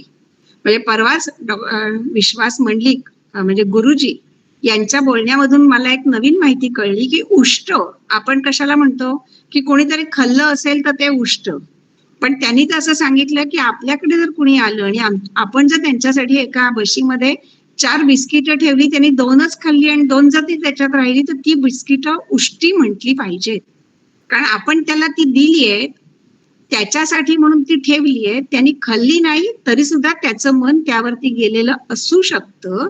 म्हणजे चोरी मनाने सुद्धा न करणं, आवश्यकतेपेक्षा जास्त न खाणं म्हणजे आस्तेय आहे. आणि ब्रह्मचर्य म्हणजे एक वासनांवर संयम. पण तुम्हाला जर कुणाला छान उत्सुकता असेल तर कोल्हटकर यांचं जे पातंजल योगदर्शन पुस्तक आहे त्यामध्ये त्यांनी फक्त ब्रह्मचर्य या विषयावरती जवळजवळ 50 पानं शास्त्रीय भाषेमध्ये त्यांनी सगळं विवरण केलेलं आहे. त्याच्यामुळे त्याचा आपण एक साधा ढोबळ मानाने समजला जाणारा अर्थ म्हणजे भावनांवर नियंत्रण ठेवावं, इंद्रियांना आपण एक अनासक्त अशा वृत्तीने ठेवावं, आणि नंतर अपरिग्रह म्हणजे वस्तूंचा संग्रह न करणं. आता हे आपल्याला करोना काळात कळलंय खरं तर, की आपण फार वस्तू साठवतो, त्याचा काहीही उपयोग होत नाही, आणि मग नंतर असं वाटतं की बापरे किती आपण जमवतो. आपल्या बायकांचं तर असं होतं की आता मी घर आवरायला काढते, नको त्या वस्तू काढून टाकूया, पण काढलेल्या सगळ्या वस्तू नंतर पुन्हा जशाच्या तशा कपाटात जातात, कारण आपल्याला ते टाकणं फार सोपं जात नाही. पण पतंजली ऋषींनी सांगितले ह्याच्यामध्ये वस्तूंचा संग्रह करायचा नाही, या बरोबरीने त्यांनी काय म्हटले की भावनांचा संग्रह सुद्धा करू नका. भावनांचा संग्रह म्हणजे चांगल्याही आणि वाईटही. काही जण एखाद्या विषयीची अढी जी मनामध्ये ठेवतात त्याचा शरीरावर होणारा परिणाम अत्यंत घातक असतो. म्हणजे कोणाही विषयी मनामध्ये असणारी अढी, राग, त्या भावनांचा निचरा जर केला तर मन शुद्ध होऊ शकतं, आणि जर असं केलं तर नकळत ती व्यक्ती तिने न मागितलेलं वैभव तिच्या पाठीमागे घेत जात. आता याबाबत एक अशी छान छोटीशी रामदास स्वामींची कथा आहे की रामदास स्वामींच्या बरोबर रंगनाथ स्वामी होते आणि ते समकालीन दोघं बरोबर भेटले. तेव्हा रामदास स्वामी रंगनाथ स्वामींना असं म्हणाले की तुम्ही इतके संन्यासी पण तुम्ही इतकी वैभवात का राहता? ते म्हणाले अहो मी कुठे राहतो वैभवात, मी न मागता वैभव माझ्या मागे येतं. तेव्हा समर्थ म्हणाले चला मग आता माझ्याबरोबर चला हे वैभव सोडून द्या. तसे ते निघाले आणि निघाल्यानंतर जंगलात आले. समर्थाने त्यांना सांगितलं तुम्ही या झाडाखाली बसा, मी स्नान करून येतो. आणि ते झाडाखाली बसले आणि ध्यान लावलं, आणि त्यांच्या मागे न मागे येता याची रमा होयत असे असं म्हणतात की नाही, तसं त्यांनी ध्यान लावलं. आणि तिकडनं एक राजा जात होता, तो म्हणाला अरे आपल्या सैनिकांना म्हणाला हा एवढा ध्यानस्थ तेजपुंज असणारे योगी आणि असे जंगलात का बरं? म्हणून त्याने त्यांच्या ध्यान लावलेल्या स्थितीमध्ये असताना आजूबाजूला मंडप घातला, आसन लावलं, त्याला रत्नमाळकं लावली, आणि तितक्यात समर्थ आले. तेव्हा ते बघून थक्क झाले. तेव्हा ते म्हणाले की मी मागत नाही, कारण का तर यम आणि नियमांचं जर आचरण करायला लागलं तर न मागता त्या वस्तूमध्ये न गुंतता ती वस्तू नकळत त्याच्या बरोबरीने त्याच्या पाठीमागून येते. आणि म्हणून पुढचा जे नियम हा जो भाग आहे त्याच्यामध्ये असणारी शौच म्हणजे शुद्धता, परत ही शुद्धता शारीरिक आहे, मानसिक आहे, वाचिक आहे. हे बघा, आपण कुणाला एखादी व्यक्ती नावं ठेवायला लागली की आपण काय म्हणतो, कशाला मी नावं ठेवून माझं तोंड वाईट करू. म्हणजेच काय आहे, वाचा शुद्धी माझ्याकडे असली पाहिजे. म्हणून ती एक शुद्धी जशी असते, म्हणजे काय, एका परीने डोक्यामध्ये आलेला विचार, आचरण, म्हणजे आचार, विचार आणि उच्चार या तिन्ही मध्ये त्याची एकवाक्यता असते. अशा असणाऱ्याचे नियम, यामध्ये शौच आहे, संतोष आहे, ज्यामध्ये समाधान असलं पाहिजे. तप तर या क्रियायोगामधला अत्यंत महत्वाचा असणारा भाग आहे. स्वाध्याय आहे, स्व अध्ययन करा, स्वतःबरोबर समोरच्याला समजून घ्या. आणि ईश्वर प्रणिधान या विषयावरती तर आपण 1 तास सुद्धा बोलावं म्हटलं तरी कमी होऊ शकेल. त्याचा अर्थ काय होतो, तर आपलं तन मन धन सर्वस्वानी ईश्वर चरणी अर्पण करा. आणि ते जर केलं तर ईश्वर तुमच्या बरोबर आहे. मग हे यमनियमाचे असणारे जसे भाग आहेत, तसं एकच पुढचा आपण भाग बघूया की आसन हा जो आहे, की आसन हे काय आहे, ही एवढीच बाजू आज पातंजल योगदर्शन म्हटलं की लोकांना माहिती असणारी आहे. की यामध्ये योगासनांचा विचार आहे की जो ज्ञानेश्वरांनी ज्ञानेश्वरीमध्ये 6व्या अध्यायामध्ये, भगवद्गीतेमध्ये सुद्धा तो 6व्या अध्यायामध्ये जो सांगितलेला आहे, तो आसनांचा प्रकार यामध्ये पतंजली ऋषींनी सांगितलाय. मग या ध्यानांचे सुद्धा 3 प्रकार आपल्याला अभ्यासता येतात. की ध्यानासन असतात, त्याच्यामध्ये स्वस्तिकासन, सिद्धासन, वज्रासन, भद्रासन हे जसे आहेत तसे शरीर संवर्धक आसन असतात. त्यामध्ये भुजंग, आता हे बघा, ही जी शरीर संवर्धक आसनं आहेत, ही सगळी आसनं निसर्गाच्या जवळ जाणारी अशी आहेत. म्हणजे भुजंगासन, मकरासन, शलभासन, वृक्षासन, अर्धमच्छेंद्रासन, सर्वांगासन, मार्जारासन, उष्ट्रासन, वृश्चिकासन, मंडुकासन, ह्या सगळ्या आसनांमधून शारीरिक आणि थोडंफार मानसिक आरोग्य सुधारलं जातं. यामध्ये शारीरिक आरोग्य सुधारण्यासाठी पचन संस्था, मज्जा संस्था, रक्ताभिसरण संस्था, पाठदुखी, शरीराचा होणारा इतर त्रास निश्चितपणे कमी होतो. आणि ही आणखीन कमी होण्यासाठी जे शवासन असतं ते योग निद्रेकडे घेऊन जाणार असतं. आता ही योग निद्रा 10 ते 15 मिनिटं जर केली तर थकवा 3 तास झोपेनी जो थकवा नाहीसा होतो तो 10-15 मिनिटांच्या झोपेनी जातो. यामध्ये परत प्राणायाम आहे, प्राणायामाचे परत 10 प्रकार आहेत. आणि या सगळ्यांच्या नंतर प्रत्याहार, धारणा, ध्यान, समाधी हे टप्पे आहेत. खरं तर यामध्ये आपल्याला मी विचार केला होता की आपण सिद्धी पण सांगाव्यात, पण त्या सिद्धींविषयी जर तुम्हाला उत्सुकता असेल तर तुम्ही पातंजली योगदर्शनाचा कोणताही सुबोध सरळ असणारा जर ग्रंथाचा वाचन केलं, अभ्यास केला, तर आपल्याला कळण्याजोगं आहे की ह्या सिद्धी म्हणजे काही जादूटोणा नाही, चमत्कार नाही. जे करतात ते सत्पुरुष त्याचं श्रेय स्वतःकडे घेत नाहीत. त्यांची असणारी आध्यात्मिक शक्ती ही त्यांना ह्या ठिकाणी घेऊन जात असते. आणि म्हणून अशा असणाऱ्या ह्या पातंजल योग दर्शनामध्ये सांगितलेल्या विषयाचा जर आपण विचार केला तर मला जे काही असं जाणवलं की प्रापंचिक व्यक्तीला या अभ्यासामधून एक सुसंस्कृत जीवन जगण्यासाठी नक्की दिशा मिळेल. आणि अष्टांग मार्गातली हे जे एक महाव्रत आहे, हे जर आचरण्याचा नुसता प्रयत्न जरी केला तर नकळतपणे प्रत्येकाचं आयुष्य हे सत्कर्माने संस्कारित होऊ शकेल. आता आपण यामधून काय म्हणू शकतो की आपण कोणीही साधना करत, म्हणजे ही साधना जी आहे ती कधी मी केलेली नाही असं जरी वाटत असलं तर आताही प्रारंभ केला तरी हरकत नाही.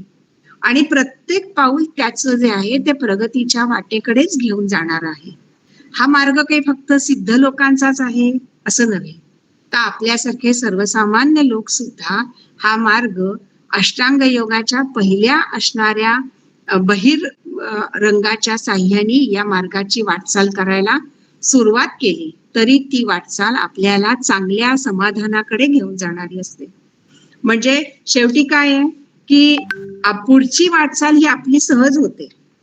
म्हणजे अनेक जन्मोजन्मांतरीची जरी ही साधना असली तरी ही साधना काय माहिती हा आपला पहिला जन्म असेल आणि या जन्मापासून आपण या साधनेकडे वळणार असू, तर ही साधना आपण केली तर निश्चितपणे पतंजली ऋषींना जो अभिप्रेत असणारा प्रापंचिक साधक आहे की जो प्रपंच आणि परमार्थ दोन्हीची उत्तमरित्या सांगड घालून स्वतःच्या बरोबर समाजाचा आणि आजूबाजूच्या असणाऱ्या लोकांचा विकास करतो, असा माणूस नक्की ह्यामधून आपल्याला घडवता येऊ शकतो असं मला वाटतं.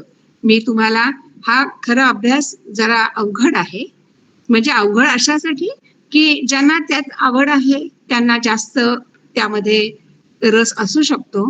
मी माझ्या पद्धतीने हा आजच्या दृष्टिकोनातून आपल्याला कसा तो आचरता येईल, कसा तो आपल्याला दैनंदिन जीवनामध्ये उपकारक ठरेल, या दृष्टिकोनातून विचार जो केलेला आहे तो सांगण्याचा प्रयत्न केला.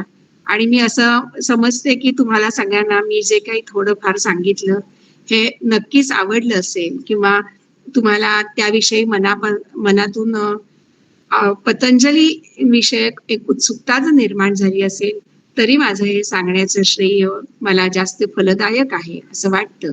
त्याच्यामुळे मी पुन्हा एकदा दफ्तरदार कुटुंबियांचं, दफ्तरदार मॅडम आणि सरांचं मनपूर्वक आभार मानते आणि इथे मला या विषयात बोलायला संधी दिली याविषयी मी आपले आभार मानते. धन्यवाद.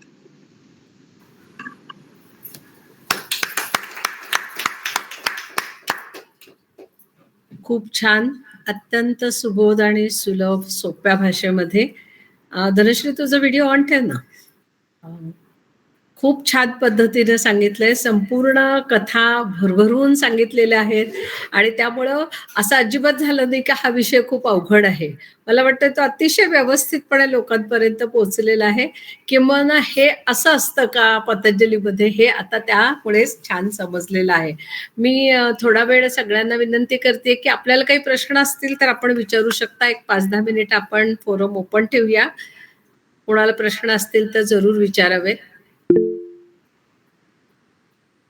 हा, शुभांगी पाटील यांनी हात वर केलेला आहे. शुभांगी ताई, श्रीरंग पाटील यांनी विचारा. जय श्रीकृष्ण. जय श्रीकृष्ण. हा, एक प्रश्न असा होता आणि त्याला अनुषंगाने दुसरा पण त्याला जोडलेला प्रश्न आहे. पतंजली योगसूत्रामध्ये स्वधर्माकडे वाटचाल करण्याचा मार्ग सांगितलेला आहे असं माझं कुठेतरी वाचण्यात आलेलं होतं. म्हणजे ते 3 जे मार्ग आहेत, एक आपल्या सद्गुरूंचा जो मार्गदर्शन असतं त्यामुळे आपल्याला स्वधर्माची जाणीव होते. दुसरा जो आहे तो गायत्री पुरस्चरणमध्ये, आणि तिसरा जो आहे तो पतंजली योगसूत्रामध्ये याचं वर्णन केलेलं की स्वधर्माकडे आपल्याला, स्वधर्माची ओळख आपल्याला पतंजली योगसूत्रातून होते. याबद्दल आपण काही सांगू शकाल का? बरोबर आहे तुमचं. आता पतंजलींनी स्वधर्म हा जो शब्द आहे ना, हा धर्म म्हणजे आज जो आपण धर्म या बघतो त्या अर्थाने नाही. तर धर्म म्हणजे आपण असणारी विचारसरणी, आपण आचरण करत असलेली विचारसरणी की ज्यामधून आपल्याला विधायक कार्य करण्यासाठी आणि आपल्या स्वतःला एका आध्यात्मिक मार्गाकडे वळवणारी जी विचारसरणी ती धर्म म्हटली. म्हणजे स्वधर्म हा सुद्धा या ठिकाणी धर्म या अर्थाने नाहीच आहे. मुळामध्ये आपल्याकडे धर्म हा अशा पद्धतीने नाहीये. तुम्ही विनोबा भावेने सुद्धा यावरती जी धर्माची व्याख्या केली आहे ती सुद्धा धर्म म्हणजे हा आपण व्यवहारात जो अर्थ धरतो त्या अर्थाने नाही. मग तो धर्म कसा की जो ह्या अष्टांग योगामधून त्याच्या आचारातून दिसून येतो तो. मग त्यामध्ये त्यांनी जो ईश्वर सांगितला आहे त्या ईश्वराच्या विषयक, म्हणजे तुम्ही जे गुरु विषयक म्हटलत ना, बरोबर, त्यामध्ये सुद्धा पतंजली ऋषींनी गुरु हा कशासाठी म्हटलाय, तर तुम्ही ह्या जे काही मार्गावर वाटचाल करत असतात त्यामध्ये एखाद्या सद्गुरूंचं मार्गदर्शन आणि त्यांच्यावर असणारी श्रद्धा ही अत्यावश्यक आहे असं सांगितलेलं आहे. म्हणजे कोणतीही तुम्ही, म्हणजे हे जे अष्टांग योग आहेत ते असू देत किंवा आधी असणारे त्यांनी चित्त विक्षेप सांगितलेत, यामध्ये कोणत्याही अडचणीला उत्तर म्हणजे सद्गुरु कृपा आणि त्यांचं मार्गदर्शन हे त्यांनी गृहीत धरलेलं आहे. खूप खूप छान सांगितलं आपण. खरं म्हणजे पतंजली योगसूत्र आणि दर्शन याच्याबद्दलची आपण जिज्ञासा जागृत केली. आम्ही बरेच दिवस ऐकत होतो, पण याला प्रत्यक्ष आपल्या या व्याख्यानामधून पतंजली बद्दल अजून जाणून घेण्याची जिज्ञासा आपण जागृत केली. खूप खूप धन्यवाद. नमस्कार. खूप छान. आणखी कोणाला काही विचारायचं आहे, बोलायचं आहे? धनश्री, तुमचं भाषण हे तुम्ही जितक्या सकारात्मक आहात तेवढंच सकारात्मकतेनं भरलेलं भारलेलं असं हे भाषण होतं. जीवनात नेमकं वागावं कसं आणि कसं वागू नये याचा एक आदर्श वस्तुपाठ आहे तुमचं भाषण. म्हणजे जरी ते पातंजली दर्शनवर आधारित असलं तरी मुळात आपण तसं असू तरच ते बरोबर शब्दातून उमटतं. आणि मला तुझं आयुष्य सगळं माहिती आहे, त्यामुळे तो संपूर्ण सकारात्मकतेचा तो एक आदर्श वस्तुपाठ आहे असं मी म्हणेन. आणि दुसरं महत्वाचं मला एक खूप छान वाटलं, जे मी आयुष्यभर 15 वर्ष 22 वर्ष प्रिन्सिपलशिप करताना, you cannot change others if at all something has to be change, the beginning has to be from you. कारण तुम्ही लोकांना बदलू शकत नाही. ऍडमिनिस्ट्रेशन पहिला रूल तो आहे आणि ते मला अगदी कनेक्ट होऊ शकले त्यामुळे मी त्या याच्याशी. आणि हे सगळं ऐकत असताना मला असं जाणवलं की कुठेतरी पतंजली सूत्र तुमची आणि भगवद्गीता यांचा खूप जवळचा संबंध असावा. कारण त्रिविधम नरकसेदन द्वारन नाशनम आत्मना कामक क्रोधस तथा लोभस, हे सगळं मला आठवत होतं. अहंकारम बल, षड्रिपूंशी सामना करायला पाहिजे, आसक्ती असता कामा नये. भगवद्गीतेचंही स्मरण म्हणजे या सगळ्या ठिकाणी होणं अगदी स्वाभाविक होतं. मला वाटतं श्रीराम आमच्या भगवद्गीतेतलेच आहेत, त्यामुळे त्यांनाही त्याच पद्धतीनं प्रश्न पडले असतील जे आम्हाला पडले. पण खूप सुंदररित्या तू ते सगळं श्रीराम दप्तरदार यांना एक प्रश्न आहे. ओके, हँड रेज केली. विचारा. नमस्कार.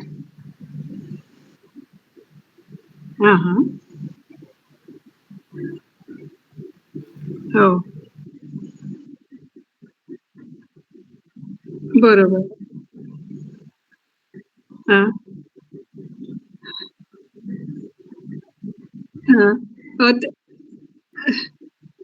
नाही पण असं म्हणतो आपण होते चिडचिड म्हणून, पण काही कालांतराने आपण त्याचं स्वीकारलं की नाही, बाहेर गेलं की हे होतच आहे आपल्याला. जाई नका, नाही मिळाली तर आपण जरा वेळ थांबू, ही मनस्थिती येते हळूहळू. हा, म्हणजे हळूहळू आपल्याला लक्षात येतं की आपण आपल्यातला बदल आपण नाही सांगू शकत, पण दुसऱ्याला लक्षात येतं की मन स्थिर झालं आहे किंवा या गोष्टीतनं होणारी आपली चिडचिड जरा कमी झालेली आहे. आणि तो एक मनस्ताप आपला टळायला लागतो, कारण थोडीशी आपल्यामध्ये पेशन्स लेवल आपली वाढते म्हणायचं थोडस. हो हो हो,